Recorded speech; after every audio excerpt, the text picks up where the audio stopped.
penderfynydd Duw sef mynydd Sinai. Yno, dyma'r angen yr arglwydd yn ymddangos iddo o ganol fflamau perth oedd ar dan. Wrth edrych, roedd yn gweld y berth yn fflamau tan, ond roedd hi ddim yn cael ei llosgi, anhygol meddyliodd. Rhaid i ni fynd yn nes i weld beth sy'n digwydd, pam nad ydy'r berth yna wedi llosgi ni rw. Pan welodd yr arglwydd i fod yn mynd draw i edrych, dyma Duw yn galw arno o ganol y berth. Moses, Moses! Dyma fi, medde Moses. A dyma Duw yn dweud wrtho, rhaid dod dim nes, ti'n dy sandalau, ti'n sefyll ar dir gysylltiedig.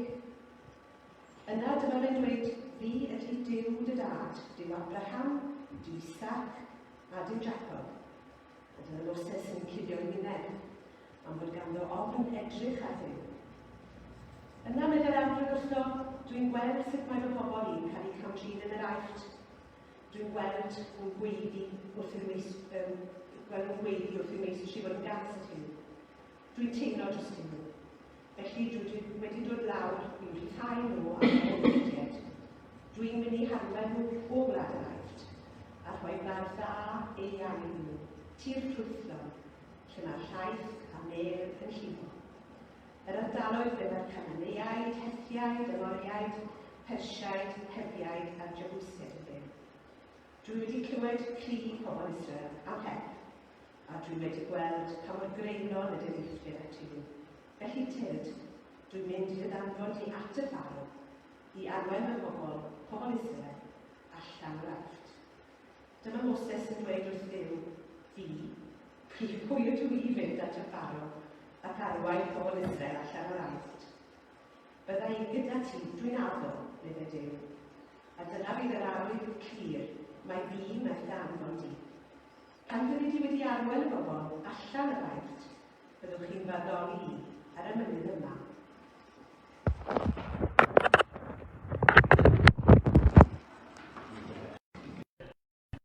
Diolch yn fawr iawn. Nes cymryd i oedd o ddŵr yn gwybod. Lyfli. Wel, fel o'n i'n dweud, diolch yn fawr iawn i chi am y croeso, am gwahodd fi yma. Mae o'n fraint go iawn i fod efo chi yma yn Ebenezer. A i fynd trwy'r darn yma efo'n gilydd, mae symud i'r ochr chydig bach. Dwi'n gyffroes i fynd trwy'r darn yma. Mae'n darn i ddegwir sydd wedi ddod o lot o anogaeth iddo fi dros y misoedd diwetha. Falle ddim y darn mwyaf amlwg wrth feddwl am anogaeth, ond dwi'n meddwl mae yna wir jyst perle bach o air yn y stori yma sydd jyst yn dod â gymaint o wirionedd da i'n bywydau ni. Mae o'n stori, fel ni'n deud, sydd wedi dod â anogaeth mawr iddo fi dros yr misoedd diwetha. Dwi'n gobeithio bydd o'n neud yr un peth iddo chi wrth i ni edrych ar y thema yma o derbyn a defnyddio. Ond gan i cwestiwn i chi i ddechrau, jyst meddwl am hwn am eiliad bach. Ydych chi erioed di bod mewn sefyllfa, neu falle bod chi'n siarad am eich hunain yn fyma, lle oeddech chi, neu oeddech chi wedi weld person, oedd falle bach rhy optimistig am y ffordd oedd o'n mynd i panio allan. Falle bod nhw bach rhy optimistig am y ffordd sefyllfa mynd i mynd, neu bach rhy uchelgeisiol falle am beth nhw'n trio gwneud. Falle, dwi'n gwybod beth sy'n dod i'ch pennau chi, falle bod o'n rhyw prosiect penodol, lle oedd y deadline a'r prosiect ei hun ddim yn attainable, oedd o ddim yn mynd i ddigwydd. Neu falle, dwi'n gwybod, falle oeddech chi'n cymryd rhyw prawf ac oeddech chi'n anelyn uchel, ond y gwirionedd ydy, oedd yna falle bach yn uchelgeisio gallai siarad yn bersonol yn fan hyn yn bendant. Neu falle oedd o'n rhyw gêm chwaraeon, lle oeddech chi ar ochr y tîm neu'n cefnogi rhyw tîm yn gwirionedd o gen nhw ddim siawns. Oeddech chi dal yn cefnogi nhw i weld nhw'n ennill y gêm yma. Falle bod chi'n meddwl am cwpl o bethau fan hyn. Gweld pobl yn anelu neu teimlo bach yn rhy optimistig am sut oedd o'n mynd i panio allan. I fi, gallwn ni meddwl am un sefyllfa penodol wythnos yma, actually, chos di llun o gennau bach amser yn ystod y prynhawn i wneud bach o waith paratoi, i fama, pethau eraill.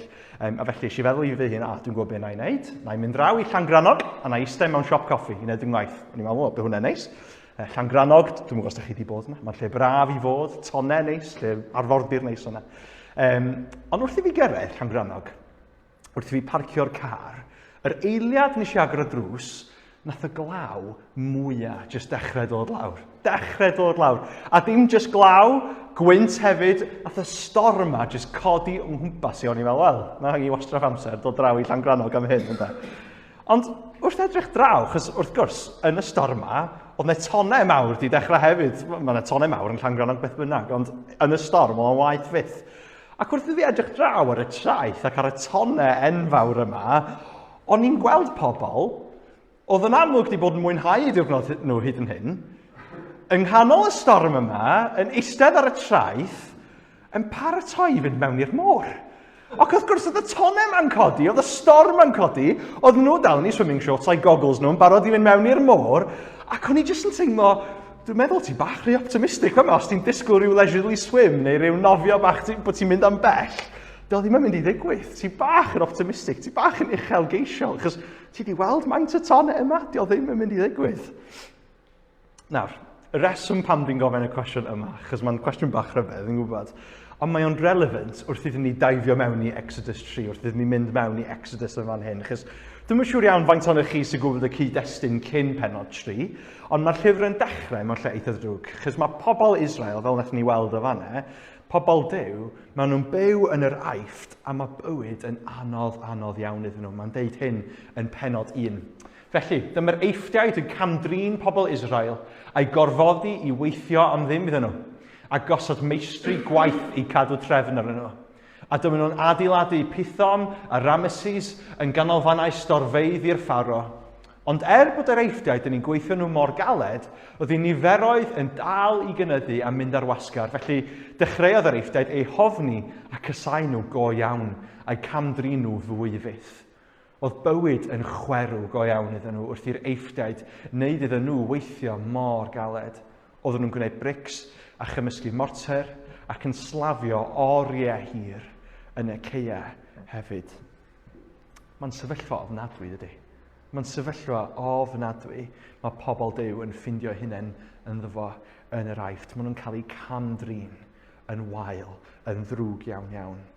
A da ni'n gweld wedyn, dyma ni penod 1, da ni'n gweld yn penod 2 wedyn, hanes genedigaeth a magiad eitha dramatig, Moses, yn dydyn ni. Da ni'n gweld y ffordd mae Moses yn cael ei achub gan merch y Pharo, mae'n cael ei achub gan y gyfraith yma, oedd y Pharo wedi rhoi allan i lladd y bechgyn ifanc, ond mae Moses yn cael ei achub, a mae'r penod yn parhau trwy fywyd chydig bach wrth iddo fo cael ei fagu, erbyn diwedd penod 2, lle da ni'n gweld Moses hefo rhyw teimlad o dristwch dros ei bobl, ond yn anffodus, mae'r teimlad yma yn cyfieithu mewn i camgymeriad eitha mawr, achos mae Moses yn mynd ati i ladd un o'r Eifftiaid. Mae'n lladd un ohonyn nhw. Ac oherwydd hynny, wel, wrth gwrs, nath y Pharo clywed, a nath Moses gorau ffoi i wlad y Midianiaid, i Midian.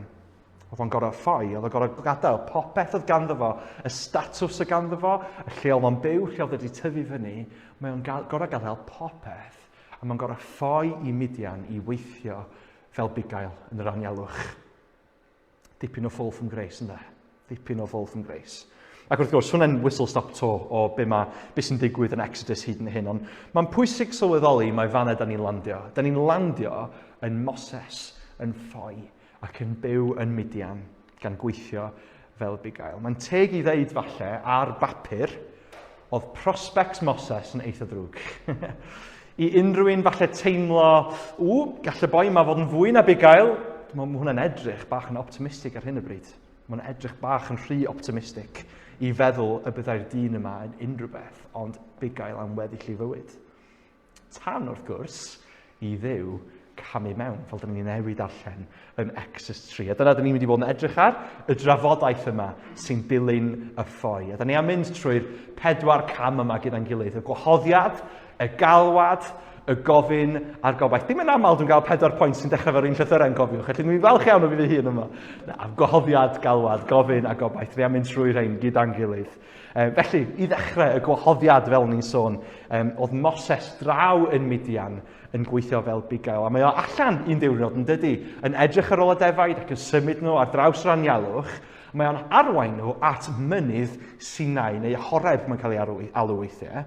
A dyna pryd, da ni'n darllen y darn nesaf yma yn adnod 2. Yno, dyma angel yr arglwydd yn ymddangos iddo o ganol fflamau perthod ar dan. Wrth edrych, oedd yn gweld fod y berth yn fflamau tân, ond oedd hi ddim yn cael ei llosgi. Anhygoel, meddyliodd. Rhaid i mi fynd yn nes i weld beth sy'n digwydd. Pam nad ydy'r berth yna wedi llosgi'n ilw? Mae'n dipyn o beth, dydy. Os chi'n meddwl am hwn yn eich pen chi nawr, mae'n dipyn o beth. Allan o'n unlle, mae Moses yna, mae'n edrych ar ôl y defaid, a mae'n gweld y berth yma, y grych yma, ar dan, ond sydd ddim yn llosgi. Dio ddim yn llosgi. Dio mae'n rhywbeth ni'n gweld yn aml. Ac yn naturiol, dwi'n meddwl mae Moses yn ymateb fel bydde unrhyw un yn ymateb. Mae'n gwneud, waw, anhygoel, mae rhaid i mi fynd i weld. Mae rhaid i gweld beth sy'n digwydd rafanau sbia, mae hwn yn anhygoel. A dyna pryd, mewn ffordd, dwi'n meddwl, mae'r darn diddorol iawn yn ddechrau yn y stori. Chos wrth gwrs, mae'r berth yma yn rhyfeddol, mae o'n anhygoel, ond i fi, y geiriau sy'n dilyn wedyn, ydy'r peth mwyaf trawiadol yn y stori yma, ydy'r peth mwyaf ddiddorol i weld yn y stori yma. Chos ar ôl hyn, da ni'n gweld adnod 4 i 6 sy'n dweud hyn, pan welodd yr arglwydd i fod yn mynd draw i edrych, dyma Duw yn galw arno o ganol y berth. Moses, dyma fi, meddai Moses, a dyma Duw yn dweud wrtho paid dod dim nes. Tyn dy sandalau, ti'n sefyll ar dir cysegredig. Yna dyma fe'n dweud, fi ydy Duw dy dad, Duw Abraham, Duw Isaac a Duw Jacob, a dyma Moses yn cuddio ei wyneb am fod ganddo ofyn edrych ar Dduw. Chi'n gweld beth mae Duw yn gwneud yma'n hyn yn adnod 4 i 6. Mae o'n gweld Moses yn agosau, yn union fel oedd o'n cynllunio. Mae o'n gweld Moses yn agosau, a mae'n galw arno o ganol y berth yma. A mae hwn yn swnio'n eitha syml, bod Duw yn galw ar Moses, ond dwi'n meddwl, actually, mae yna pwynt yma lle da ni angen stopio a sylwi rhywbeth. Chos di Duw ddim jyst yn galw allan i'r anialwch yn gyffredinol. Di o ddim yn deud, dyma fi, dwi yn y berth, tyr data i, di o'm yn gweiddi allan yn gyffredinol, mae o'n deud Moses. Mae o'n deud enw personol. Mae o'n galw ar Moses yn bersonol. Mae o'n gwneud hyn i gyd yn bersonol, ond mae o'n galw ar enw Moses. Sy'n anhygoel, rili, bod Duw yn ei hynna. Chos wrth feddwl am y ffordd oedd bywyd Moses wedi panio allan, wrth feddwl am y daith oedd wedi bod arno, wrth feddwl am y ffordd oedd wedi cael ei achub gan ferch y Pharo, oedd o'n byw hefo gymaint o statws a gorfod ffoi a nawr yn bugail, oedd Duw yn galw ar y dyn yma. Oedd Duw yn galw ar y dyn yma oedd wedi gwneud camgymeriad ac oedd nawr yn llygyd y byd yn ddim byd. Dyma oedd y dyn oedd Duw yn dewis. Dyma oedd y dyn oedd Duw eisiau siarad efo, Moses. Mae'r sgwrs yma'n cario ymlaen. Mae o'n dweud, tyn dy sandalau, ti'n sefyll ar dir cysegredig. Chi'n gweld, di Duw ddim jyst yn galw ar enw Moses, ond mae o'n gwahodd o i agosau. Mae o'n dweud, tyn dy sandalau, tyna ysgidiau i ffwrdd. Tyd yn agos ata i. Sy'n rhywbeth falle bach odd i ddeud at first glance bod Duw yn gofyn hynna i Moses, ond y reality ydy, doedd Moses ddim di sylweddoli yn iawn pwy oedd yn dod o'i flaen. Oedd o ddim di sylweddoli yn iawn pwy oedd yn y berth. Hynny yw'r arglwydd, creawdwr y bydysawd, y Duw sanctaidd yma sy'n hollol wahanol i unrhyw un, oedd Moses yn dod, falle jyst fel bod Duw yn unrhyw un arall, fel bod y berth ma'n unrhyw un arall. A mae Duw, jyst mewn ffordd afwyn, mewn ffordd gentle, mae o'n deud, Moses, mae angen ti stopio. Mae angen i ti stopio a sylweddoli pwy ydw i. Mae angen i ti stopio, jyst rhithro mewn a sylweddoli pwy sy'n siarad efo ti. Tyn dy sandalau, rwy ti am ympresenoldeb i nawr. Ti'n presenoldeb y Dduw sanctaidd. Chos fi sy'n creu ti, Moses. Fi sy'n dal ti yn fy nwyl ei. Stopia, rhithro mewn. Jyst sylweddoli o'r newydd pwy ydw i. Pwy ydw i. A di Duw ddim yn deud hynny mewn ffordd pell i ffwrdd. Diolch yn deud mewn ffordd distance lle mae o'n sefyll yn bell i ffwrdd o Moses. Mae o'n deud, tyrd yn agos ata i. Tyrd yn agos i mewn i fy mhresenoldeb i. Ac i ddweud y gwir, dwi'n meddwl mai un o'r ffyrdd gorau dwi wedi clywed hwn yn cael ei esbonio ar ddechrau'r flwyddyn yma. O'n i'n gwrando ar dyn yn siarad trwy'r stori yma. Oedd o'n siarad am yr sandalau, yr esgidiau yma yn benodol. Chys mae esgidiau, wrth gwrs, yn pethau dyn ni'n rhoi ymlaen wrth mynd allan o'r tŷ, wrth mynd i'r gwaith, wrth mynd i'r siop, wrth mynd lle bynnag. Maen nhw'n pethau ni'n rhoi ymlaen wrth gadael y tŷ, wrth mynd allan. Ond wrth ni cyrraedd adre, beth ni'n neud efo'r esgidiau yna? Da ni'n tynnu nhw ffwrdd. Da ni'n tynnu nhw ffwrdd. Ac felly wrth i Duw yn dweud yn fama, tyn dy sandalau, dwi'n darllen o fel bod Duw yn dweud wrth Moses, tyrd adre, tyrd yn agosach, tyrd i mewn i dy gartre go iawn, chys dwi'n gwahodd ti yma. Dwi'n gweld fel wyt ti, dwi'n gweld beth ti wedi wneud, a dwi'n gweld sut mae bywyd ti wedi bod. Ond dwi'n dewis ti, dwi'n gwahodd ti yn bersonol. Mae o'n gwybod yn union sut fath o bywyd mae Moses di byw. Mae o'n gwybod yn union, mae'n gwybod popeth. Ond mae o'n galw Moses i mewn i'w bresenoldeb. A dwi jyst eisiau stopio fan Emilia bach. Dwi jyst eisiau ni cael saib bach cyn cario ymlaen. Chos mae hwnna'n pwysig, dwi'n meddwl. Chos falle bod chi yma, yn eistedd yma yn Ebenezer bore yma, a chi'n teimlo chi'ch hunain, dwi fel Moses. Dwi wedi gwneud penderfyniadau, dwi wir yn dyfaru. Dwi wedi gwneud pethau wythnos yma, dwi'n dyfaru. Dwi'n teimlo yn yr anialwch ar hyn y bryd. Dwi'n teimlo'n eitha bell i ffwrdd o Duw. Dwi jyst eisiau annog chi, beth ni'n gweld o fama ydy, di Duw heb stopio fy chi. Di Duw heb stopio. Mae o'n un sy'n galw arna ni fel pechaduried wrth ein henwe ni. Di o'n ddim jyst yn rhywbeth i Moses. Mae o'n galw ar ein enwe ni hefyd yn bersonol, ond mae o'n deud tyrd i mewn i fy mhresenoldeb i, tyrd ardre at y tad, i nabod fi, i cael perthynas efo fi. Ydy, mae Duw, fel oedd o'n gwybod am Moses, mae o'n gwybod fel ydyn ni. Mae o'n gwybod wrthos yma bod fi wedi gwneud pethau ddylai fi ddim wedi gwneud. Mae o'n gwybod wrthos yma bod fi wedi dilyn llwybra anghywir, ond mae Duw dal yn deud, tyrd ata i, tyrd yn agosach, tyrd at y tad, mae fy mreichiau i yn agored. Sy'n mynd â ni ymlaen i'r darn nesaf, chos da ni wedi gweld y gwahoddiad y fan nawr, ond rwan da ni'n gweld y galwad mae Duw yn rhoi allan. Chos mae Duw efo mwy i ddangos i Moses y fan hyn. Dio ddim jyst bod o'n gwahodd o i agosau, ond yna rhywbeth arall hefyd, a da ni'n gweld o'n adnod 7 ymlaen. Yna, meddai'r arglwydd wrtho, dwi wedi gweld sy'n mae fy mhobol i'n cael eu camdrin yn yr aifft. Dwi wedi clywed nhw'n gweiddi wrth i'w meistri fod yn gas at nhw. Dwi'n teimlo drostyn nhw. Felly dwi wedi dod lawr i'w rhyddhau nhw o afael yr eithriau. Dwi'n mynd i'w harwain nhw o wlad yr aifft a rhoi gwlad dda eang iddyn nhw. Tir ffrwythlon lle mae llaeth a mel yn llifo. Yr ardaloedd ble mae'r Cananeaid, Hethiaid, Amoriaid, Peresiaid, Hefiaid a Jebusiaid yn byw. Dwi wedi clywed cri pobl Israel am help, a dwi wedi gweld mor gyreulon ydy'r eithriaid at nhw, felly tyrd. Dwi'n mynd i dy anfon di at y Pharo, i arwain fy mhobl, pobl Israel, allan o'r aifft. Chi'n gweld, mae Duw yn cario ymlaen. Ar ôl gwahodd Moses yn nes, mae o'n cario ymlaen i sôn am Moses, am ei bobl, am pobl Israel, pobl Duw.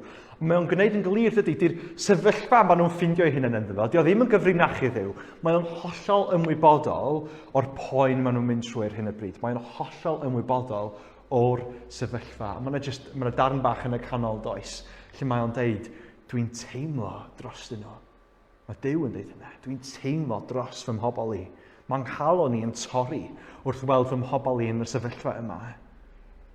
Mae'r sefyllfa yma'n wbeth sy'n amlwg ar y feddwl Duw. Mae o'n ymwybodol yn llwyr am y peth. Ond mae o'n teimlad hefyd, y teimlad yma gan Duw, sy'n cael ei weld ar ddiwedd penod 2. Dwi'n rili yn mwynhau'r ffordd mae penod 2 yn gorffen mewn i penod 3. Chos fel mam yn gorffen. Aeth blynyddoedd heibio, a dyma frenin yr aifft yn marw. Roedd pobl Israel yn gryddfan am ei bod yn dioddef fel caethweision. Oedden nhw'n gweiddi'n dair am help, a dyma'i cri nhw yn cyrraedd Duw. Clywodd Duw nhw'n gryddfan, ac roedd yn cofio ei emrwymiad i Abraham, Isaac a Jacob. Gwelodd Duw bobl Israel, ac oedd yn teimlo i'r byw dros nhw. Oedd yn teimlo i'r byw dros nhw Mae yna jyst rhyw sens yn Pennod 2 fan'na bod Duw am weithio. Bod Duw yn mynd i wneud rhywbeth, bod Duw efo cynllun. A dyna, da ni'n gweld yn fan hyn, yn dechrau Pennod 3, da ni'n gweld y cynllun yma yn dod mewn i weithrediad. Chos allan o'i gariad a allan o'r poen mae Duw yn teimlo dros ei bobl, mae o efo bwriad i'w achub nhw. A mae o efo bwriad i arwain nhw mewn i wlad newydd a'i bendithio nhw. A chi'n gweld, dwi'n meddwl mae hwn yn rheswm mor allweddol pan mod Duw eisiau i Moses sylweddoli pwy oedd yn siarad efo fe. Chos mae Moses nawr yn gweld bod yr addewid yma, a'r cariad yma, di o ddim yn jyst yn dod gan unrhyw un. Mae o'n dod gan yr arglwydd. Mae o'n dod gan Duw. Mae o'n dod gan yr un sydd yn gallu achub. Dim jyst unrhyw un. Mae Moses yn dod o flaen yr arglwydd. A dyna pwy rwan sydd yn ei alw i arwain y pobl allan o'r Aifft ac i mewn i'r wlad newydd. Pam? Pam oedd Duw yn wneud hynna? Wel, achos mae o'n un llawn cariad a mae o'n addo. Mae'n cadw ei addewidion ac ddod i wneud addewid i aros yn ffyddlon i'w bobl. Ac oedd dim byd yn mynd i torri hynna. Oedd dim byd yn mynd i torri addewid yr arglwydd. A chi'n gwybod, oedd pobl Duw ddim yn heiddi hynny. Hyd yn oed, da ni'n gyfarwydd falle ar ôl y pwynt yma o pobl Duw yn mynd trwy'r anialwch, yn cerdded trwy'r anialwch, yn troi ffwrdd o Duw, yn addoli Duwiau eraill. Ond i ddweud gwir, oedd hwn yn rhywbeth wedi dechrau nawr. Oedd hwn yn rhywbeth wedi dechrau hyn, achos da ni'n gweld hyn yn Joshua 24. Felly, byddwch yn ifydd i'r arglwydd a'i addoli o ddifrif. Taflwch i ffwrdd y Duwiau hynny, oedd eich nafiaid yn ei addoli yr ochr arall i afon Euphrates, a Duwiau'r Aifft. Addolwch yr arglwydd. Chi'n gwybod, taflwch i ffwrdd y Duwiau hynny, roedd eich hynafiad yn ei addoli, Duwiau yr Aifft. Mae yna tystiolaeth yn fama, o pobl Duw wrth iddyn nhw fod o dan yr orthrymder yma, doedd nhw ddim yn troi at Duw, oedd nhw'n troi at Duwiau eraill. Felly oedd yr achubiaeth yma, a'r trygaredd oedd Duw yn dangos, oedd o ddim yn rhywbeth oedd nhw'n heiddi o'r bellffordd. Oedd nhw ddim yn heiddi beth oedd Duw yn ei gynnig y fama. Ond allan o'i gariad, mae Duw yn penderfynu gweithredu. A mae o'n penderfynu gweithredu fel bod ei bobl yn cael ei achub ac yna yn ei bendithio hefo'r wlad newydd yma. A Moses, di'r boi, mae o'n galw i arwain nhw. Y dyn yma, oedd i'n gwneud penderfyniadau drwg, oedd i cyrraedd pwynt mor isel yn ei fywyd, oedd rwan yn bigail yr anialwch, dyma'r dyn oedd Duw wedi dewis. Dyma'r dyn. A da ni'n gweld, sy'n ddiddorol i weld nesaf yn pwynt 3 fyma, yr gofyn, da ni'n gweld beth i ymateb Moses i beth mae Duw yn dweud wrtho fo. Achos wrth iddo fo derbyn y newyddion yma, chellech chi dychmygu sut oedd Moses yn teimlo, wrth iddo fo derbyn y newyddion yma bod Duw wedi alw o i arwain y bobl allan o'r Aifft ac i mewn i wlad Canan, da ni'n gweld ei ymateb. A da ni'n gweld y ffordd mae Moses yn ymateb i Duw, a nath ni ddim darllen hwn yn gynharach. Ac i ddweud y gwir, dwi ddim yn mynd i mynd trwy'r holl beth, a dwi ddim yn mynd i ddarllen yr holl beth, ond mae annog chi, os ydych chi eisiau cymryd cyfle pan ydych chi adre i ddarllen Exodus 3 a 4, please newch, mae'n arbennig. Ond dyma sy'n digwydd, dyma'r ffordd mae Moses yn ymateb, achos mae o'n ymateb trwy cwestiynu ac amau. Da ni'n gweld rhai ohonyn nhw fan hyn, adnod 11, fi, pwy dwi i fynd at y Pharo ac arwain pobl Israel allan o'r Aifft? Adnod 13. Os gwna i fynd at bobl Israel a dweud wrthyn nhw, mae Duw eich hynafiad chi wedi fy anfon i ata chi, byddwn nhw'n gofyn i mi, beth ydy enw e? Beth ddylwn ni ddweud wedyn wrthyn nhw? Adnod 1 y pennod nesaf. Beth os fod nhw ddim fy'n credu? Beth os wedyn nhw nath yr arglwydd ddim dangos ei hun i ti? Adnod 10. Please, meistr, dwi ddim yn siaradwr da iawn. Dwi erioed wedi bod, a fyddai byth chwaith mae gen i atal dweud.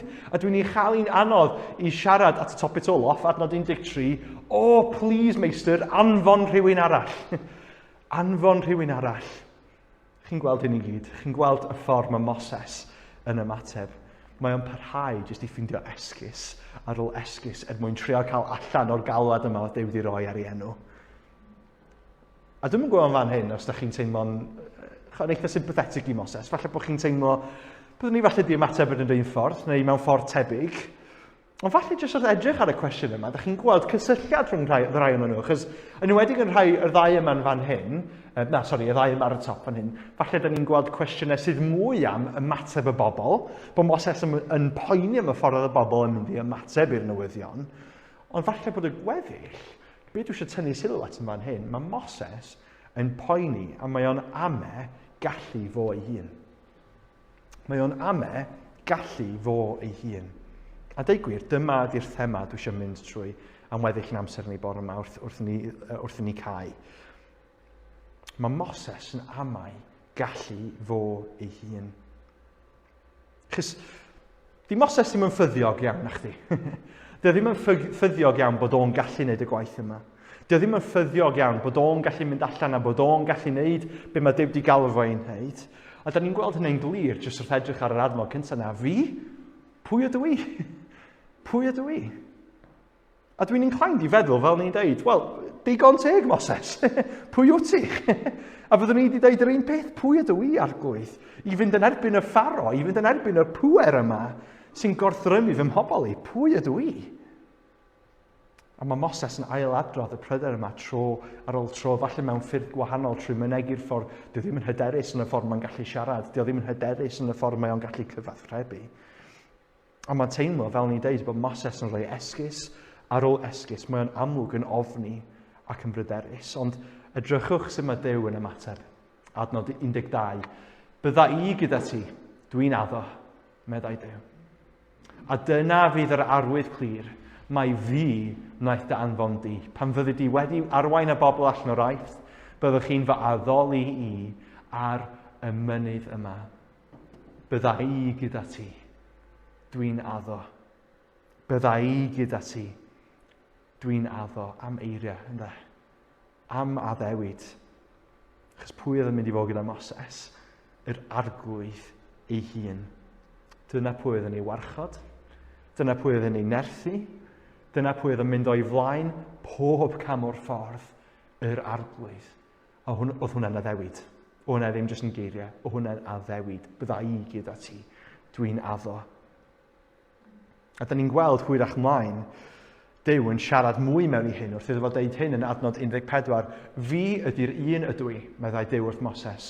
Rhaid i ti ddweud wrth bobl Israel, mai fi ydy wedi fy anfon i atoch chi. A dyma fe'n deud hefyd, dwed wrth bobl Israel, yr arglwydd, Duw eich hynafiaid sydd wedi fy anfon i atoch chi. Duw Abraham, Duw Isaac a Duw Jacob. Dyma fy enw i am byth. A'r enw fydd pobl yn ei gofio o un genhedlaeth i'r llall. Mae'n ddiddorol gweld, mae'r arglwydd yna mewn capitals. Yn Hebraeg, Yahweh yw'r gair sy'n cael ei roi fan'na. Falle bod yn gair chi wedi clywed o'r blaen, Yahweh. A beth mae Duw yn neud fan hyn ydy, mae'n neud rhywbeth eitha arbennig, chys mae'n rhoi enw personol am fo ei hun i Moses. Mae o'n datguddio enw personol i Moses. Ac i fi, mae hwnna'n jyst yn selio'r peth. Bydda i gyda ti, dwi'n addo, bydda i yn bersonol gyda ti, dwi'n addo. Bydda i Yahweh gyda ti. A mae Yahweh, mae'r arglwydd yna, mae'n enw sydd yn pacio gymaint. A reality ydy, diolch yn enw gallwn ni byth deall yn llawn, enw arglwydd yw e, ond da ni'n gweld glimps bach yn adnod 14 o be mae'n golygu. Fi ydy'r un ydw i, yn ei ffordd fwy syml. Popeth dwi'n dweud yn fi fy hun, dyna pwy ydw i. Popeth dwi'n gwneud, dyna pwy ydw i. Popeth ydych chi'n gweld ohona i, dyna pwy ydw i. A dwi fel yna ddoe heddiw ac am byth. Dwi ddim yn ysgwyd yn y ffordd ydw i, mae'n nghymeriad i yn gyson. A felly wrth i Duw dweud fi ydy'r un ydw i, mae hwnna'n addewid, ond mae hefyd yn gwahoddiad i ymddiried yn yr arglwydd yma. Achos oedd Duw di dangos yn iawn pwy oedd o. A nath o wneud hynny hefyd, da ni'n gwybod gweddill y stori, bod o wedi achub pobl Israel o'r aifft. Y brenin sofran yma, y brenin ffyddlon yma, llawn cariad, fydde'r un peth ddoe heddiw ac am byth. A dyna'r un oedd am fynd efo Moses, sy'n dod â ni ymlaen i'r pwynt ola, y gobaith yma. Chos chi'n gweld, problem Moses oedd y ffaith, oedd o ddim wedi sylweddoli pwy oedd o'n dod o'i flaen, de. Oedd o heb sylweddoli pwy oedd efo fo. Oedd o ddim wedi sylweddoli pwy oedd yr arglwydd ar ddechrau'r stori yma. A mae o'n trwy'r stori, really, mae o'n taflu esgusodion at Duw achos oedd o ddim efo ffydd yn yr un oedd yn galw ei enw. Oedd o ddim efo ffydd yn yr un oedd wedi ei alw ar gyfer y gwaith yma. Oedd yr ofnau, oedd y pryderon, oedd nhw wedi dod fel tonau dros fo ac yn dallu fo rhag gweld y reality oedd o'i flaen. A mae o'n cario ymlaen i taflu esgusodion nes mewn gwirionedd, mae Duw yn chydig bach yn frustrated efo fo. Os da chi'n darllen diwedd y stori yma, byddwch chi'n gweld hynny, mae o'n mynd bach yn frustrated efo fo. Ond eto, hynna, mae Duw yn andros y drygarog, a mae o'n amyneddgar, a mae o'n addo Aron i fynd ar y daith efo Moses, da ni'n gwybod hynny. O'ch chi'n gweld, i gyd oedd angen i Moses gwneud, oedd tynnu ei lygaid i ffwrdd o'r pryderon, ac i edrych ar yr un oedd yn galw ei enw. I peidio edrych ar